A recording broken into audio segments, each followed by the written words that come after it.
आज हम बात करेंगे एक ऐसी कहानी की जो समय से भी पुरानी है। एक ऐसा मौका जब देवता और असुर जो हमेशा एक दूसरे के दुश्मन रहे, अपनी दुश्मनी भुलाकर एक मकसद के लिए साथ आए, और वो मकसद था अमरता। तो सवाल यही उठता है कि जब जानी दुश्मन भी एक साथ आ जाएं, तो वो क्या हासिल कर सकते हैं। ये सवाल इस पूरी कहानी का कह सकते हैं सार है। तो चलिए कहानी शुरू करते हैं। देखिए, लक्ष्य बिल्कुल साफ था, अमृत हासिल करना। वो दिव्य रस जिसे पीकर कोई भी मौत के डर से आजाद हो सकता था, और इसे पाने का सिर्फ एक ही रास्ता था, क्षीर सागर यानी दूध के महासागर का मंथन करना। अब ये कोई छोटी मोटी बात नहीं थी। सोचिए, देवताओं और असुरों के बीच एक समझौता। इससे ही पता चलता है कि जिस चीज की उन्हें तलाश थी वो कितनी ज्यादा कीमती थी। इतनी कीमती कि उसके लिए सदियों की दुश्मनी को भी एक तरफ रख दिया गया। तो भाई तैयारियां शुरू हुईं।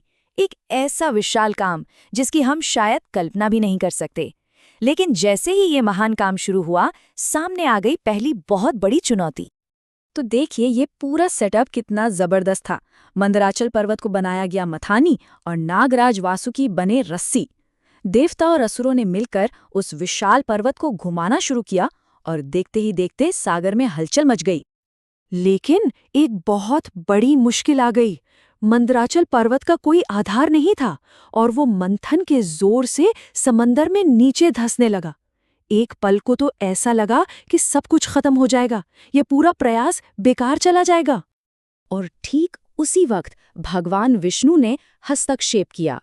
उन्होंने कूर्म यानी एक विशाल कछुए का अवतार लिया और समंदर की गहराइयों में जाकर उस पर्वत को अपनी पीठ पर थाम लिया।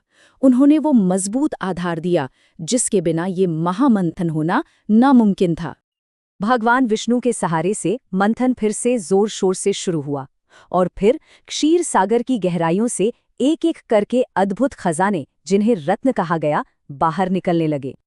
सबसे पहले निकली कामधेनु, हर इच्छा पूरी करने वाली दिव्य गाय। उसके बाद आईं खूबसूरत अप्सराएं। फिर निकला इंद्र का वाहन ऐरावत हाथी, 7 सिरों वाला घोड़ा उच्चैश्रवा और दिव्य पारिजात का पेड़। और फिर प्रकट हुए चंद्रमा, जिन्हें भगवान शिव ने अपने मस्तक पर सजा लिया। लेकिन सबसे बड़ा और अहम पल तब आया जब खुद धन और ऐश्वर्य की देवी लक्ष्मी कमल पर बैठकर प्रकट हुईं। उन्होंने श्री हरि विष्णु को अपने पति के रूप में चुना, जिससे पूरे ब्रह्मांड में समृद्धि और संतुलन की स्थापना हुई। एक तरफ तो ये कीमती खजाने निकल रहे थे, लेकिन फिर सागर की गहराइयों से कुछ ऐसा निकला जिसने हर किसी के मन में खौफ भर दिया। एक ऐसी चीज जो पूरी सृष्टि को एक पल में खत्म कर सकती थी। हलाहल, ब्रह्मांड का सबसे खतरनाक जहर। इसके निकलते ही हर तरफ हाहाकार मच गया। ये इतना भयानक था कि सिर्फ इसके धुएं से ही जीवन खत्म हो सकता था। देवता और असुर, जो अभी अभी खजाने मिलने से खुश हो रहे थे, सब डरकर पीछे हट गए। ऐसा लगा मानो अब सृष्टि का अंत निश्चित है। जब सबने उम्मीद छोड़ दी, तब महादेव शिव आगे बढ़े। उन्होंने बिना डरे उस महाविष को उठाया और पूरी सृष्टि को बचाने के लिए उसे पी लिया। पर उन्होंने उस जहर को अपने गले में ही रोक लिया, जिससे उनका कंठ नीला पड़ गया, और तभी से वो नीलकंठ कहलाए। ये त्याग की सबसे बड़ी मिसाल थी। शिव के इस महान बलिदान के बाद मंथन अपने आखिरी दौर में पहुंचा। अब वक्त था उस परम पुरस्कार का जिसके लिए ये सब कुछ शुरू हुआ था, और साथ ही उन सबकों का जो इस पूरी प्रक्रिया से मिले। और आखिरकार दिव्य वैद्य धन्वंतरी खुद अमृत का कलश लेकर समुद्र से बाहर आए। यही वो पल था जिसका सबको इंतजार था। अमरता का वो दिव्य रस अब सबके सामने था। तो यहाँ एक बहुत जरूरी बात समझ आती है कि इस कहानी में संतुलन कितना अहम है। विष्णु ने आधार बनकर स्थिरता दी, शिव ने रक्षक बनकर बलिदान दिया, और लक्ष्मी ने पुरस्कार के रूप में समृद्धि दी। तो आखिर में इस पूरी कहानी से हमें सीखने को क्या मिला? लक्ष्य भले ही अमृत और खजाने पाना था, पर असली उपहार तो त्याग, सहयोग और करुणा का पाठ था।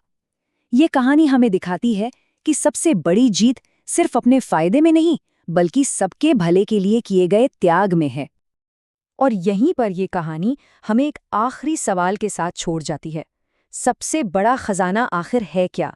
वो अमृत जो अमर बना दे, या फिर वो त्याग जो पूरी सृष्टि को जीवन दान दे? ये एक ऐसा सवाल है जिस पर सोचना बनता है।